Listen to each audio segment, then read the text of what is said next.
The Shri Radha Krishna Gita is the divine song of Radha and Krishna. It is composed by His Holiness Shri Datta Swami. What is the origin of this Shri Radha Krishna Gita? What is its subject matter? What mysteries lie hidden in it? How is it different from the Bhagavad Gita, and what is so special about it?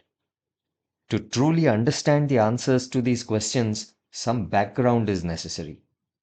Getting that background is the purpose of this video. But before that, let us offer our prayers to God. Shri Datta Ganapatim Bhaje, Shri Datta Ganapatim Bhaje, Shri Datta Ganapatim Bhaje, Shri Datta Ganapatim Bhaje, Shri Datta Ganapatim Bhaje, Shri Datta Ganapatim Bhaje.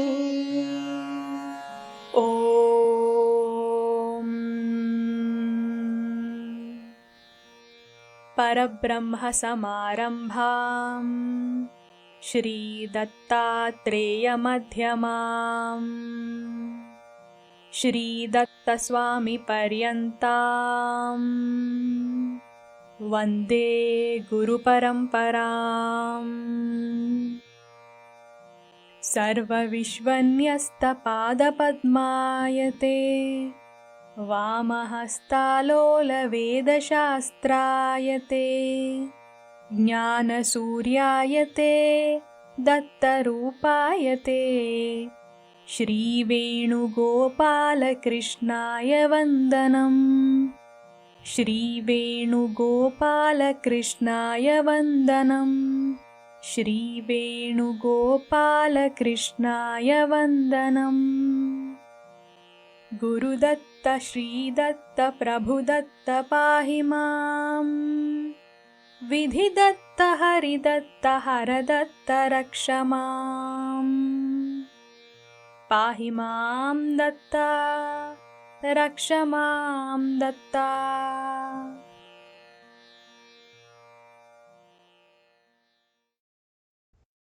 From you alone is all knowledge sublime, and everything that's great and fine. All the ignorance and error are but mine, for I am just a soul, and you, the goal divine. Trusting your compassion benign, my errant service I yet consign to those holy lotus feet of thine, Shri Datta Swami, my Sadguru trine.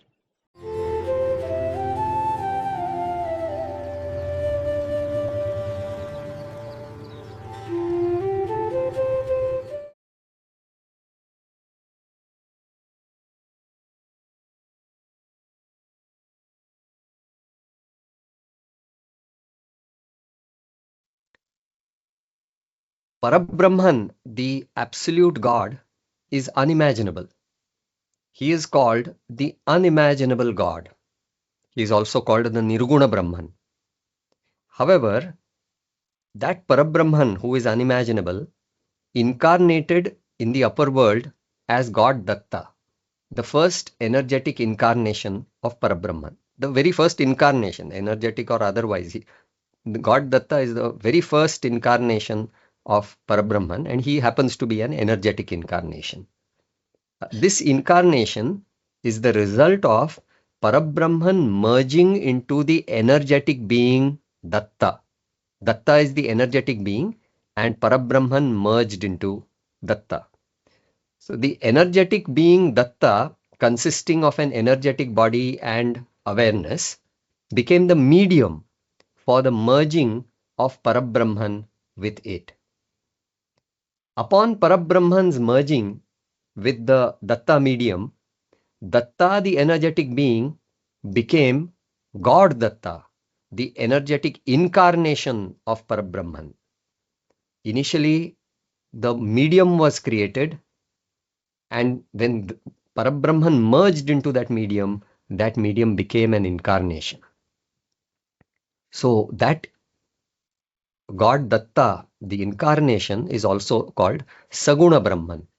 Parabrahman, the absolute, original, unimaginable God, unmediated God, is called Nirguna Brahman. God Datta is not different from Parabrahman. Parabrahman, who is unimaginable, can be compared to a naked person who cannot be seen by anyone. God Datta is the same Parabrahman himself, wearing the Datta medium as if it were an inshirt or a vest. So Parabrahman is like the naked person. When that naked person wears an inshirt, that is like God Datta. So when he wears at least an inshirt, other people can see. He comes before other people. Other people are able to see him wearing that inshirt of Datta. Parabrahman, the unimaginable God, is the unmediated absolute God called Nirguna Brahman, whereas Datta is the mediated God known as Saguna Brahman. I'm sorry. God Datta, the mediated God, is known by many names, including Hiranyagarbha, Ishvara, Narayana, and Father of Heaven. These are all multiple names of the same mediated God. God Datta further created three energetic beings named Brahma, Vishnu, and Shiva respectively. He then merged into each of them to become the energetic incarnations God Brahma, God Vishnu, and God Shiva respectively. These three energetic incarnations are called the Vedic Divine Trinity. In Hinduism, when they refer to the Divine Trinity, it refers to God Brahma, the creator, God Vishnu, the ruler, and God Shiva, the dissolver or the destroyer of creation. These three, each of these three is also Parabrahman.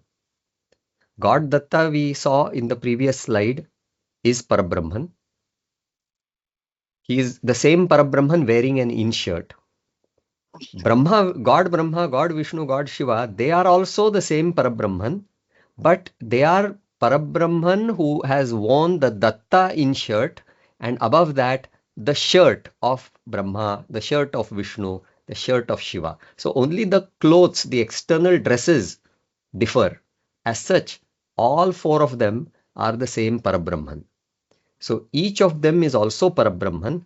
God Datta is Parabrahman wearing the inshirt of God Datta, whereas the other three incarnations are the same Parabrahman as if wearing three different shirts over the Datta inshirt. Parabrahman wearing the inshirt is God Datta, and over that he wears a Brahma shirt, or he may wear a Vishnu shirt, or he may wear a Shiva shirt. So all four incarnations they are not four different entities. They appear to be four different entities, but they are actually one single Parabrahman. God Datta, God Brahma, God Vishnu, and God Shiva are masculine energetic incarnations of Parabrahman. Apart from them, there are also feminine incarnations of Parabrahman. They are formed when the unimaginable power of Parabrahman, called Mahamaya, merges with feminine media. That is, when that unimaginable power of Parabrahman merges with feminine energetic beings. Energetic beings are beings having a body made of energy and awareness present in that body. Human beings have material bodies. Our material bodies also contain some energy. So our external body is a combination of matter and energy. And in our body, as a result of our brain activity, there is awareness. So we are combinations of matter, energy, and awareness. Energetic beings in the upper world have an external body made only out of energy, not matter. And there is awareness. So they are energetic beings are combinations of energy and awareness. Now the energetic being can be either masculine or feminine. Just as a human being can either be a male or a female, the energetic beings also can be masculine or feminine. Brahma, Vishnu, and Shiva are masculine energetic beings, and God Datta entered into them, merged with them, so that they became incarnations. They became masculine incarnations. But if the medium is feminine, then feminine incarnations of God result.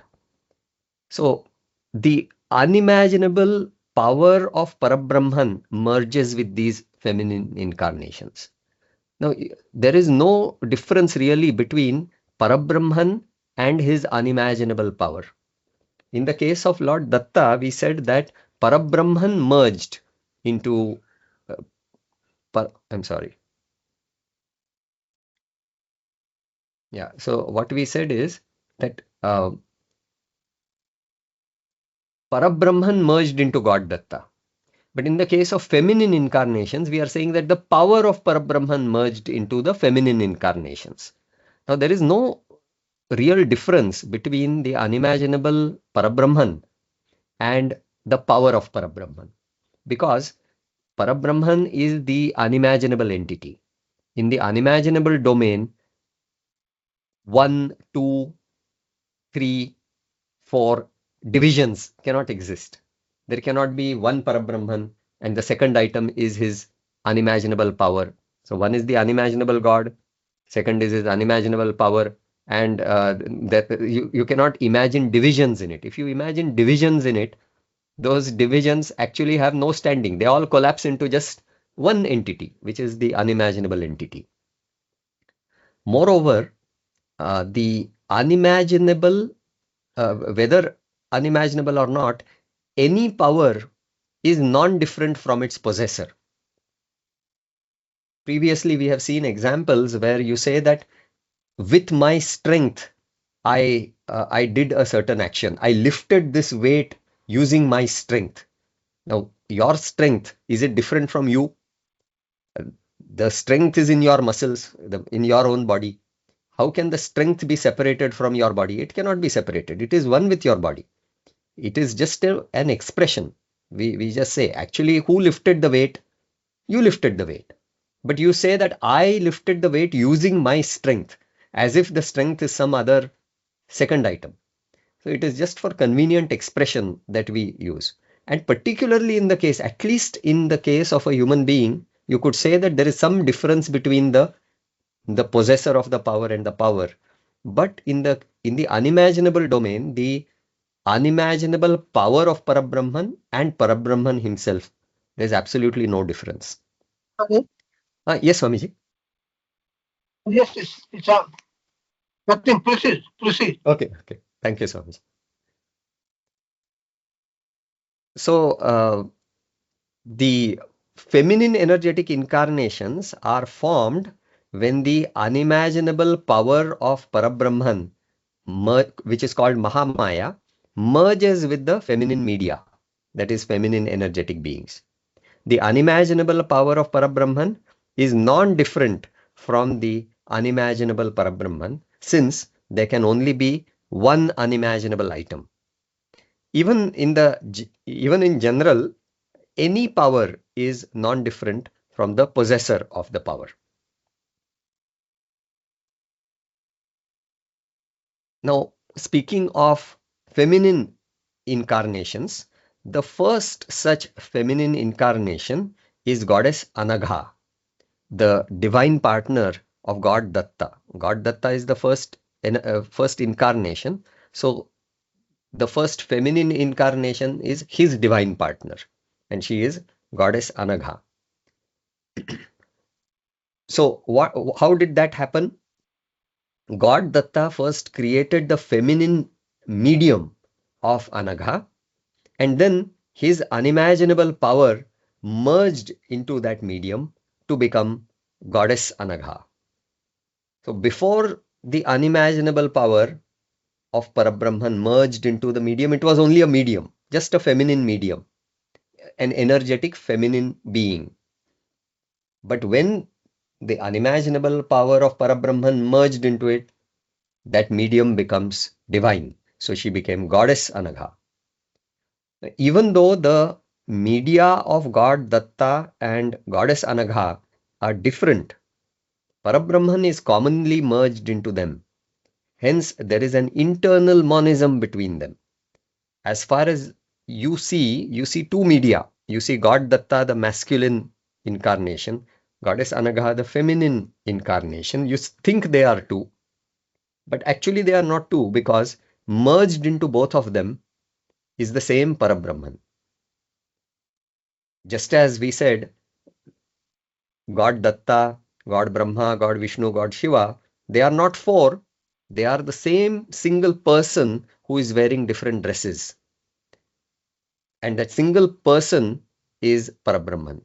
So it is the same Parabrahman who is the core identity of all of them. The superficial identity of the dresses might be different, but the core identity is one. So there is an external multiplicity, but an internal monism. So, and that external multiplicity is only an apparent multiplicity. It is not even real. Goddess Anagha further became three more feminine incarnations, which are the divine partners of the divine trinity. Goddess Saraswati is the divine partner of God Brahma. Goddess Lakshmi is the divine partner of God Vishnu, and Goddess Parvati is the divine partner of God Shiva. So we have now, just as we saw on the slide a few slides back, we saw there are four masculine incarnations. There are similarly four feminine incarnations, so that there are four divine couples in the upper worlds, in the energetic world. So if you notice over here to the right, we have the abode of God, or the Brahma Loka, or the Satya Loka. So Datta Loka, Vishnu Loka, Shiva Loka, Brahma Loka, they all are the abode of God. So among the upper energetic worlds also, there are different worlds of different levels. We are discussing the highest level, which is the abode of God. Each of these feminine incarnations is the power of the respective masculine energetic incarnation, and it assists the masculine incarnation. So Goddess Anagha is the power of God Datta. God Datta is Parabrahman. He is mediated Parabrahman. He is the Saguna Brahman. He is Saguna Parabrahman. That same Parabrahman, but with a medium. Parabrahman is unmediated. Datta is the same Parabrahman with a medium. Then who is Goddess Anagha? She is the power of God Datta. The power has manifested in the form of, the power of Parabrahman has manifested in the form of Goddess Anagha. Similarly, who is God Brahma? God Brahma is again the same Parabrahman wearing the inshirt of Datta with a shirt of Brahma. So he is Parabrahman. He is a mediated form of Parabrahman. And then who is Goddess Saraswati? She also is the mediated form of the divine power of Parabrahman. So she is Goddess Anagha further wearing the Saraswati dress. So there is internal monism between all of them. There is monism between God Datta and Goddess Anagha. There is monism between God Brahma and Goddess Saraswati. There is also monism between Goddess Anagha and Goddess Saraswati. And same for the other divine couples, God Vishnu and Goddess Lakshmi, God Shiva and Goddess Parvati, and so on. So the feminine incarnation is said to be the power of the masculine incarnation. And the role, each of these incarnations has a certain role, they have a certain function. And in that function, the divine partner of that masculine incarnation assists, so that the two together carry out that divine function. The energetic incarnations of the upper world also periodically incarnate on earth in human form as human incarnations.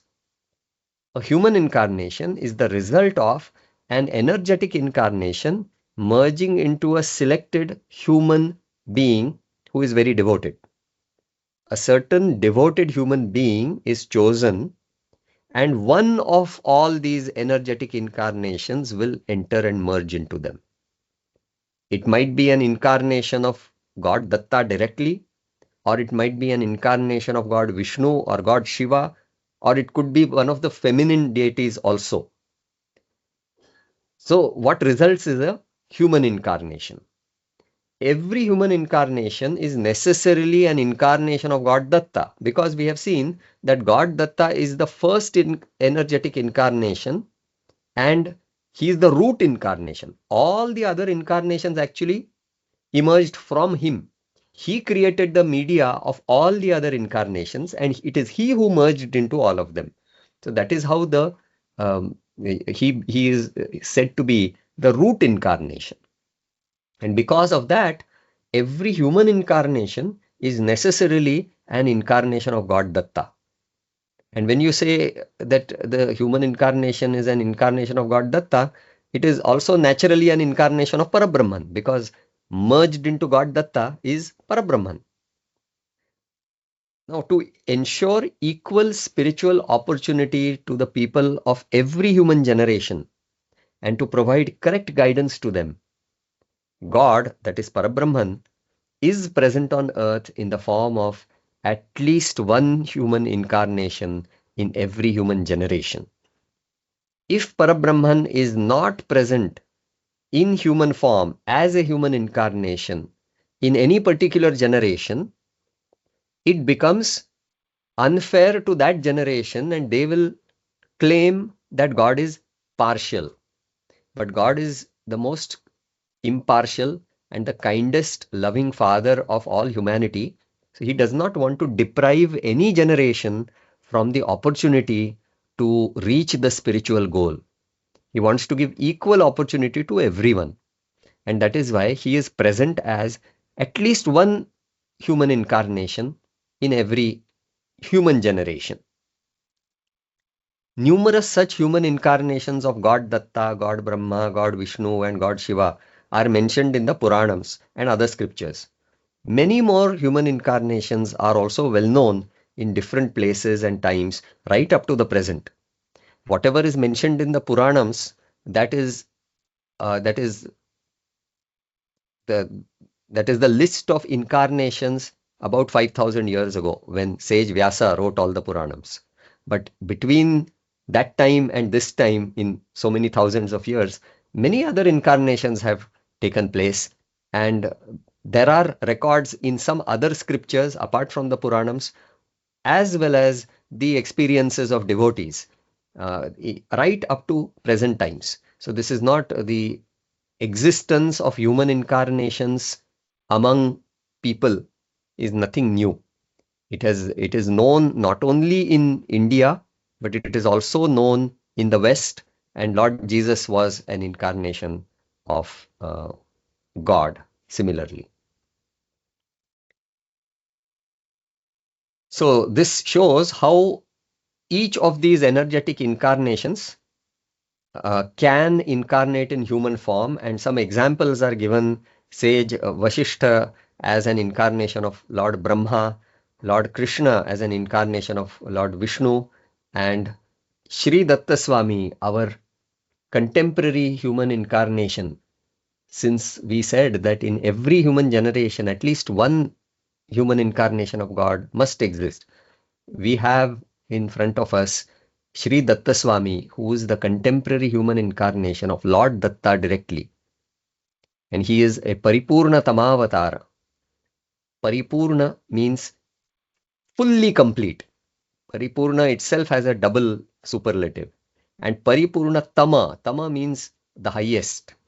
So he is the most complete and highest incarnation of Lord Datta, who is in front of us as Shri Datta Swami, and he is the author of the Radha Krishna Gita. We have also the incarnation of Lord Shiva as Shri Adi Shankara. So this is a known fact that God incarnates in human form.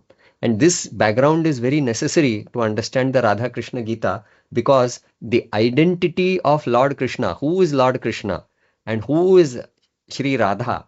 This has to be properly understood, and the internal monism between them should be known, and that is why this extended background is being given. So now we come closer to the topic. Lord Krishna is one of the most famous such human incarnations of Parabrahman. He was the human incarnation of God Vishnu, which also means that he was an incarnation of God Datta. Because Lord Vishnu is an incarnation of Lord Datta, so Lord Krishna is the incarnation of both of them. Lord Krishna incarnated thousands of years ago during the Dwapara Yuga in the Gokul Vrindavan region of modern-day Uttar Pradesh, India. It is he who had sung the Bhagavad Gita, which is one of the most iconic divine revelations of the world and a core scripture of Hinduism.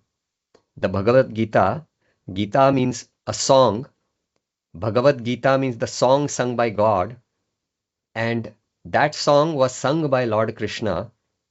When did he sing it? In the Dwapara Yuga, which is some 5,000 to some people estimated to be 7,000 years ago. So at that time he sung this song, and that has been recorded and it has reached us to the present day, and it is one of the core scriptures of Hinduism. It is one of the Prasthanatrayam. It is the one of the three most authoritative scriptures of Hinduism. And it is a treasure for the whole world. It is not that it is only meant for Hindus. It is a treasure meant for the whole world, because whatever God preaches is for all of humanity. So this description of what a Gita is. A Gita is a song.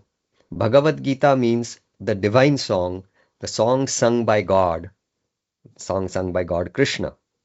The Bhagavad Gita was sung by Lord Krishna to Arjuna. It was God Krishna's preaching to Arjuna to follow justice in his effort to reclaim his lost kingdom and wealth. Arjuna and his brothers had lost all their kingdom and wealth, which was snatched away from them by their wicked cousins, and they were fighting a battle to regain that kingdom and wealth.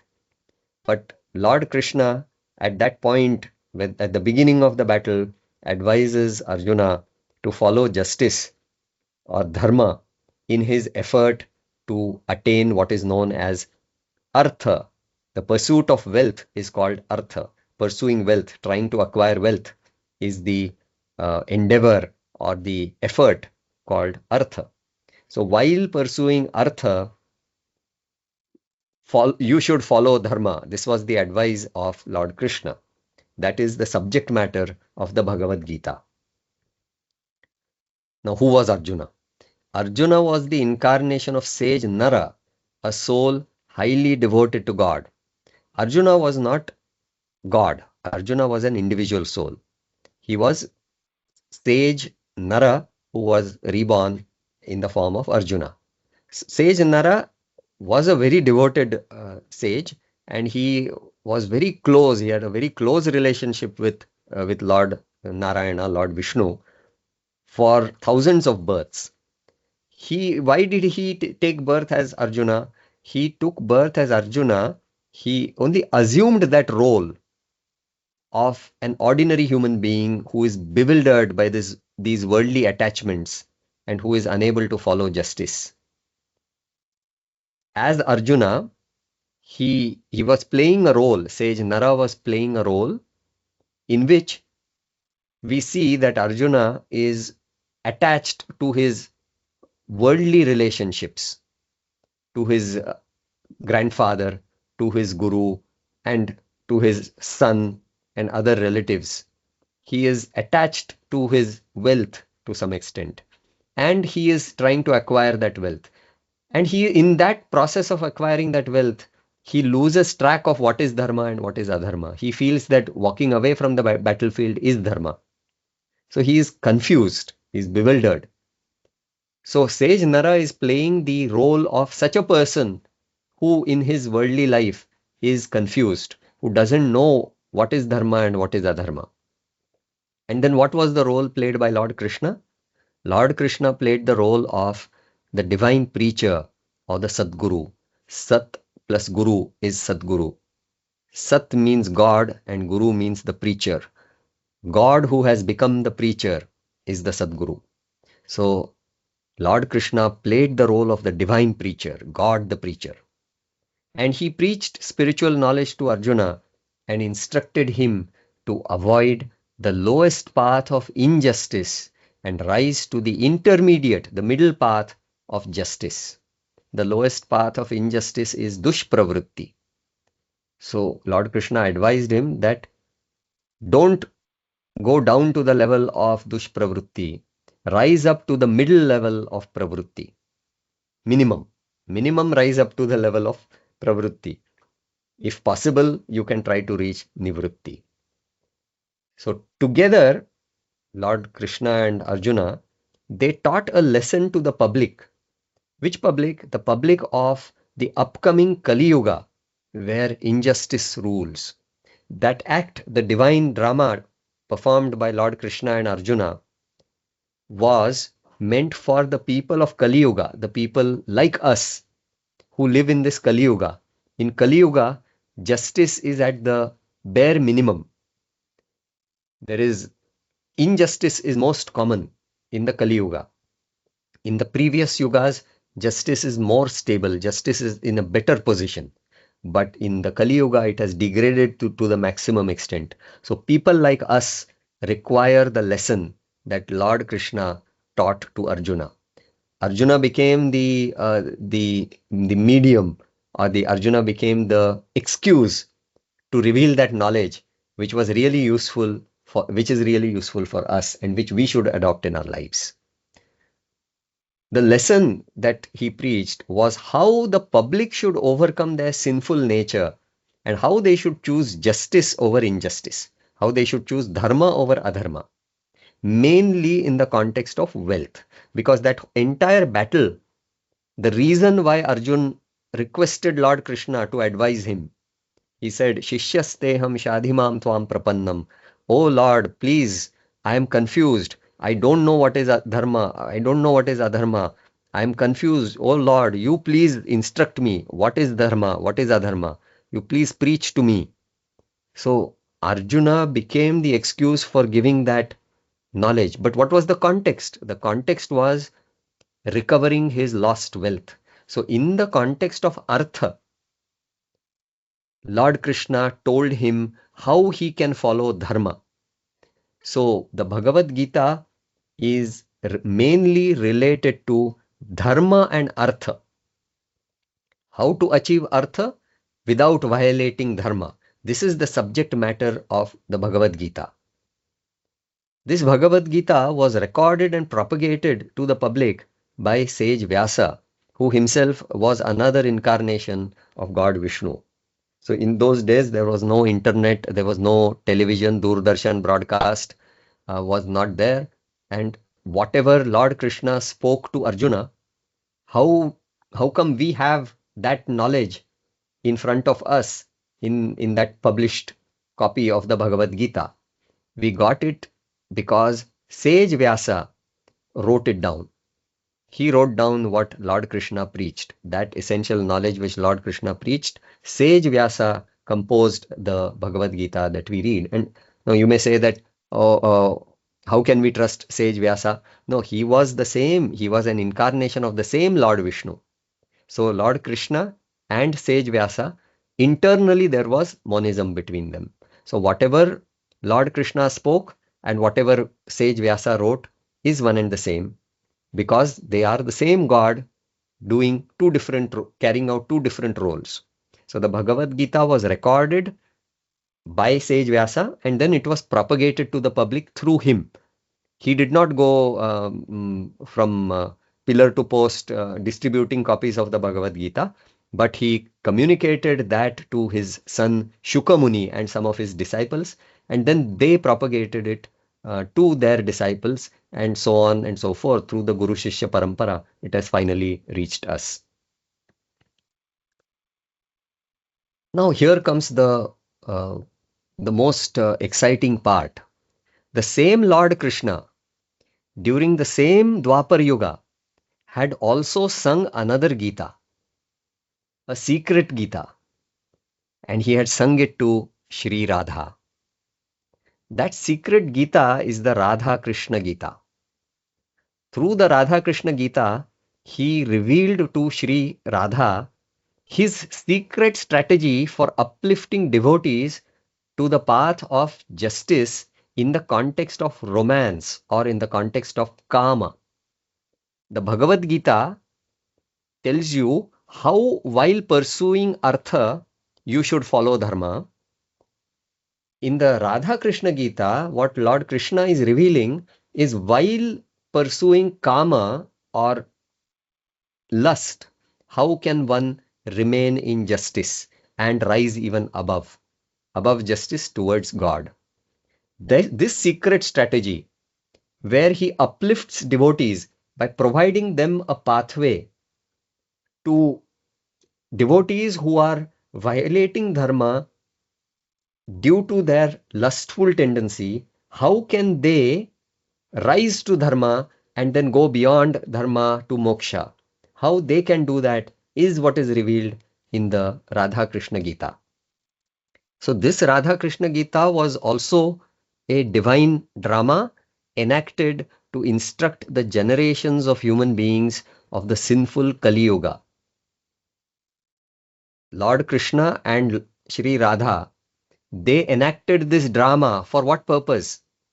To advise us, to serve as a lesson for us.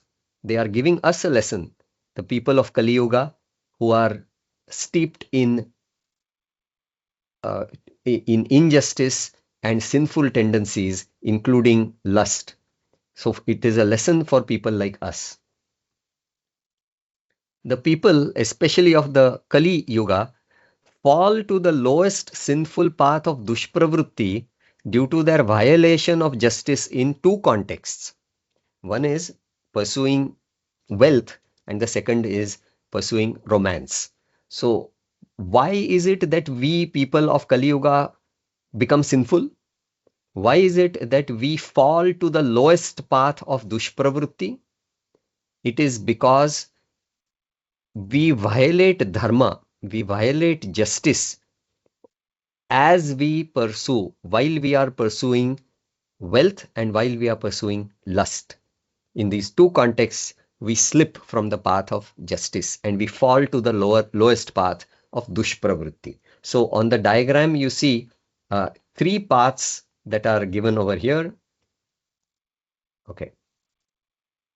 The lowest one is dushpravrutti, the middle path is pravrutti, and the highest path is nivrutti. Nivrutti is the spiritual path. Pravrutti is the path of worldly life of justice. And dushpravrutti is worldly life of injustice, unjust path. So, when we, so there's so many things over here. So when we try to pursue wealth and lust without any relation to dharma, without taking care of justice, we are in the lowest path. Wicked people do that. They grab other people's wealth. They don't see whether it is fair or foul. They don't care whether it is their rightful wealth or whether it is wrongful wealth. They just want the wealth.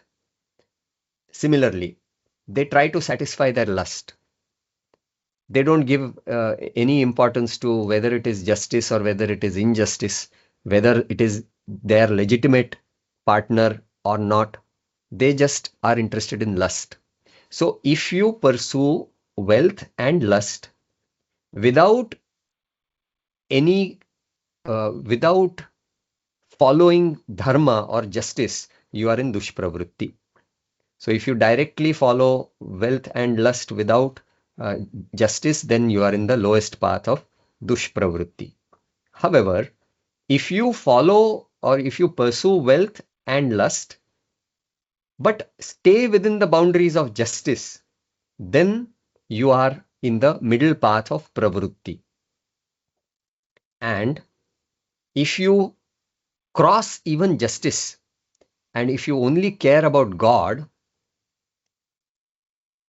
if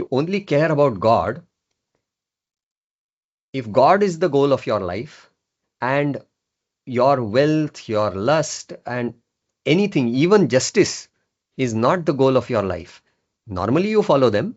But when there is a competition between God and any of these worldly things, you only choose God, then you are in the path of nivritti. Such a person is said to be liberated from all worldly bonds, because all worldly bonds are within the domain of wealth, lust, and justice. So these are kind of the three worldly purusharthas. They are called the trivargas. So wealth, lust, and justice, they are called trivargas. There are four purusharthas. The four human goals are dharma, artha, kama, and moksha. The four are called four purusharthas. These are four efforts or endeavors of human beings. What does that mean? People struggle to attain wealth. So wealth is some sort of a goal for human beings. People strive to satisfy their lust. So that is some sort of a goal for human beings. People strive to attain justice. That is also a goal.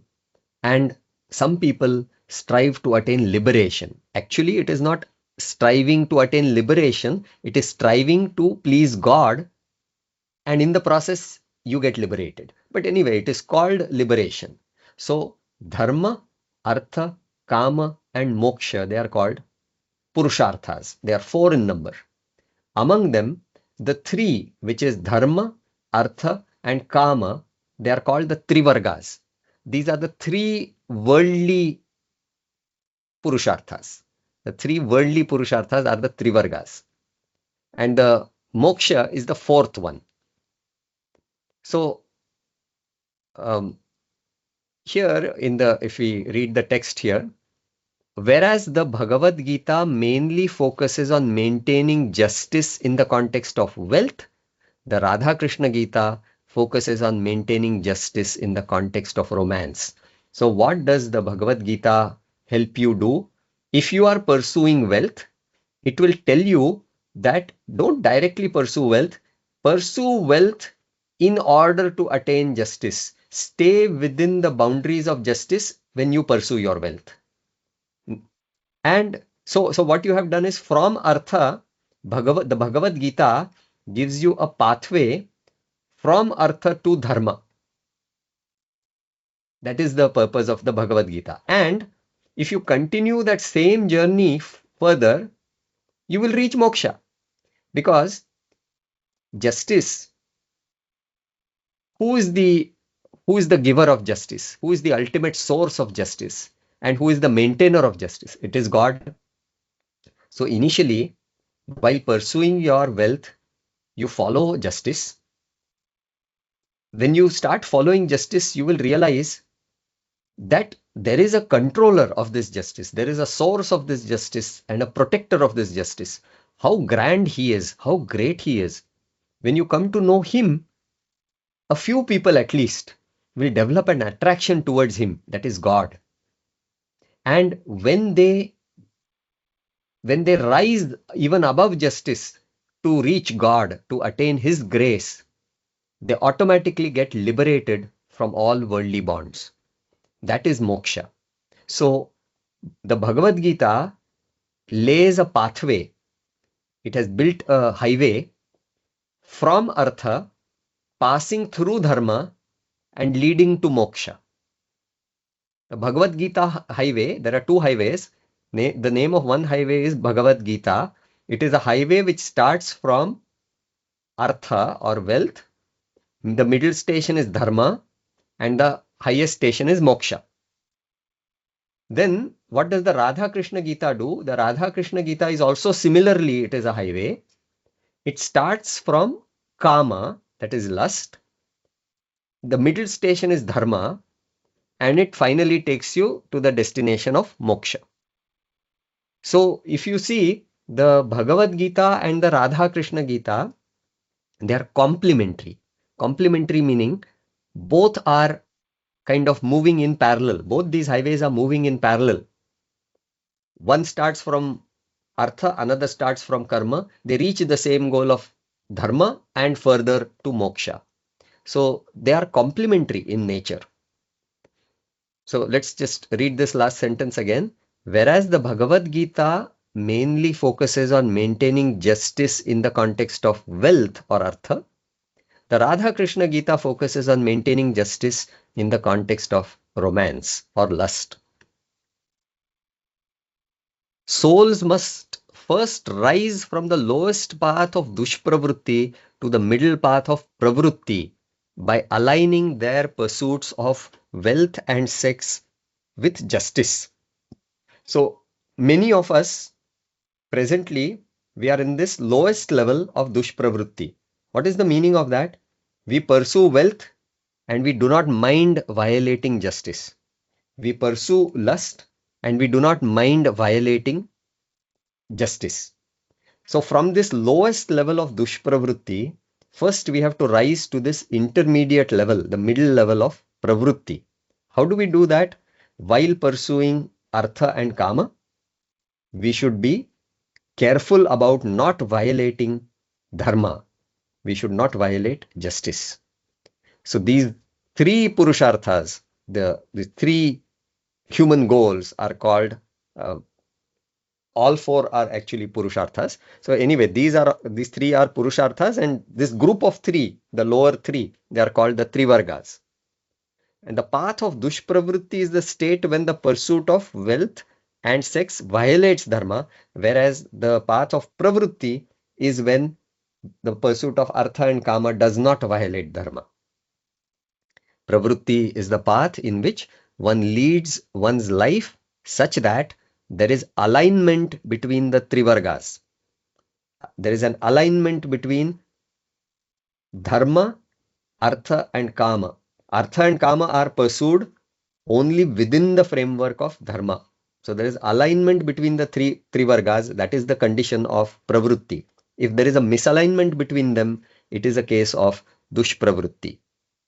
Now, above that is the path of, above even pravrutti, is the path of nivrutti, which is the highest path. It is an extension of the journey from pravrutti to dushpravrutti. First, you were in this lowest level of dushpravrutti. If you rise up to pravrutti, you are at the middle level. If you rise even above, you go to nivrutti. So if you just extend the same journey, the Bhagavad Gita helps you do that. The Radha Krishna Gita also helps you do that. From dushpravrutti, it will take you to pravrutti, and if you extend the same journey, you will reach nivrutti. When an individual soul who has risen from dushpravrutti continues the journey further, setting God, the source of dharma, as the goal, it becomes the highest path of nivrutti. In pravrutti, your goal is dharma. In nivrutti, the source of dharma is your goal. God, who is the source of dharma, he is your goal. Then you are in the path of nivrutti. The path of nivrutti involves the liberation of the individual soul from worldly bonds. This liberation is called moksha, which is the fourth human endeavor or the fourth purushartha. So both the Bhagavad Gita and the Radha Krishna Gita thus play complementary roles, meaning both are on parallel tracks. One addresses artha, another addresses kama, and they focus on helping individuals attain justice in the context of wealth and romance, respectively. The two Gītās also pave the way to the liberation of individuals. If you extend that journey further, you reach the highest goal, which is moksha. Now, we showed the commonality between the Bhagavad Gita and the Radha Krishna Gita, but there is some specialties of the Radha Krishna Gita. So let's look at them. Even though the two Gītās play complementary roles in uplifting souls, the Radha Krishna Gita has many specialties. One of the chief specialties is the identity of the recipient of the Gita. In the Radha Krishna Gita too, Lord Krishna played the role of the divine preacher. So in that aspect, Bhagavad Gita and Radha Krishna Gita are common. Who's the divine preacher? Lord Krishna. However, the recipient of the divine preaching in the Radha Krishna Gita is Shri Radha. She was playing the role of an individual soul, even though she was no ordinary soul. Unlike Arjuna, she was not even the incarnation of a sagely soul. Who was Arjuna? He was a sage. But who was Radha? She was not even a sage. She herself was a feminine incarnation of God. She was the incarnation of Lord Shiva. She was also the incarnation of the divine power of Parabrahman called Mahamaya, which is non-different from Parabrahman. So as an incarnation of Parabrahman, she was non-different from Lord Krishna. Thus, despite the external duality between Lord Krishna and Shri Radha, there was an internal monism between them. This is a comparison table of comparing the Bhagavad Gita and the Radha Krishna Gita on several criteria.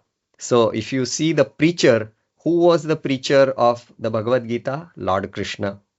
Who was the preacher of Radha Krishna Gita? Lord Krishna. What is the identity of the preacher? Who was Lord Krishna? He was the incarnation of God Vishnu. He was the incarnation of God Datta. He was the incarnation of Parabrahman. The same thing applies in Radha Krishna Gita. Lord Krishna is the same. Then who was the recipient? Bhagavad Gita, the recipient was Arjuna. And who was that? Who was Arjuna? He was the incarnation of sage Nara. What is his status? His status, he is an individual soul. Is he God? No, he is not God. Is he God or soul? He is soul, not God.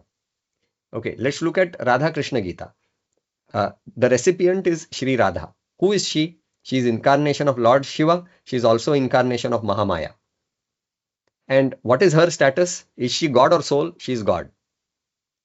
Then, who recorded each of these Gitas? If you take Bhagavad Gita, it was recorded by sage Vyasa. Who is he? He was a partial incarnation of God Vishnu.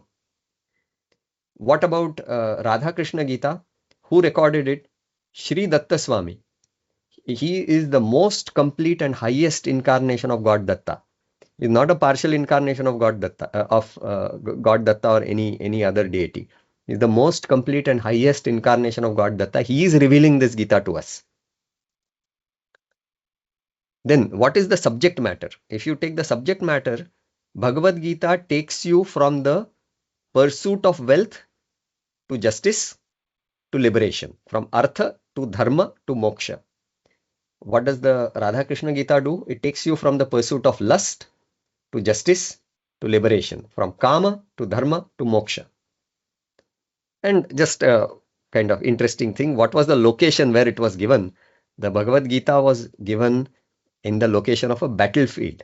It was on the battlefield of Kurukshetra, which matches with the subject matter, because the battle was being fought to regain the lost kingdom, the lost wealth.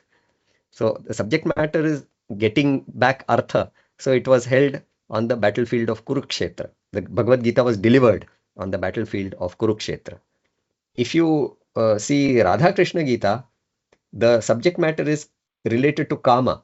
So the location is the moonlit Rasa dance by the banks of the Yamuna. So it was the romantic dance on the banks of the Yamuna. That is the appropriate place to deliver this divine knowledge of the Radha Krishna Gita, where it was an atmosphere of Kama. So this shows how these two incarnations, Lord Krishna and Goddess Radha, how they enacted this drama. Lord Krishna was the incarnation of Lord Vishnu, and Radha was the incarnation of Lord Shiva and Mahamaya, or Goddess Anagha. So these two forms of God, these two incarnations of God have enacted this drama. For thousands of years after Lord Krishna sang this Gita to Shri Radha on the banks of River Yamuna, this Gita was kept secret. It was delivered, this Gita was delivered to Radha thousands of years back. Since then, nobody knew about it. It was kept secret. It was not revealed to the world at all. Even sage Vyasa, the author of all the Puranams and the Mahabharatam, that is Jayaha, which contains the Bhagavad Gita, kept silent about this Gita. See, sage Vyasa has revealed so many things to humanity. Through the Puranams, he has revealed so many divine dramas of incarnations and their devotees to the world. He is the one who revealed the Bhagavad Gita also. Lord Krishna never went door to door preaching the Bhagavad Gita. Sage Vyasa recorded it and he distributed it through his disciples. So he revealed so many things to the world, but this Gita was not revealed by him. The Radha Krishna Gita remained a hidden treasure buried in the hearts of Lord Krishna and Shri Radha alone. Both were the same God internally, and none other than God knew anything about this secret Gita. Who knew about this secret Gita? God alone knew. Only Krishna and Radha knew it. Both of them were the same God. Finally now, this secret Gita is being revealed to humanity by God himself. See, that Gita was known only to God so far for the past thousands of years. Who can reveal it? God alone can reveal it. No one else can. The divine preacher of the Radha Krishna Gita was God Datta, who had incarnated as God Vishnu and God Krishna. Who gave the Radha Krishna Gita? Lord Krishna. Who was Lord Krishna? He was an incarnation of God Datta and an incarnation of God Vishnu. So he is the divine preacher. And the recipient of the Radha Krishna Gita was also God Datta, who incarnated as Goddess Anagha, God Shiva, and Shri Radha. Who is Radha?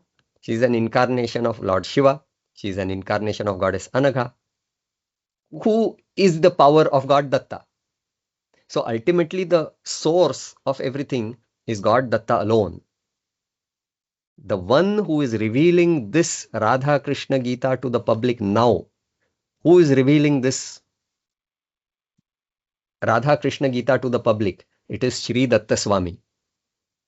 So the one who is revealing this Radha Krishna Gita to the public now is the same God Datta who has incarnated in the present time as Shri Datta Swami. Incidentally, Swami's given name is Shri Venugopala Krishnamurti. So the one who originally sang the Radha Krishna Gita during the Dwapara Yuga and the one who is revealing it now are both Krishna. Krishna revealed it in 5000 years ago and Krishna is revealing this now because Swami's name is also Krishna. And they actually happen to be one and the same because they are the same Lord Datta. So they are one and the same. This shows how Lord Datta incarnated as Shri Datta Swami and Radha and Krishna, they are also incarnations of the same Lord Datta ultimately. So that is why this background of the various incarnations, the energetic incarnations, the masculine and the feminine, all this was necessary so that we understand the value, the specialty of this Gita that we are going to learn as we go forward.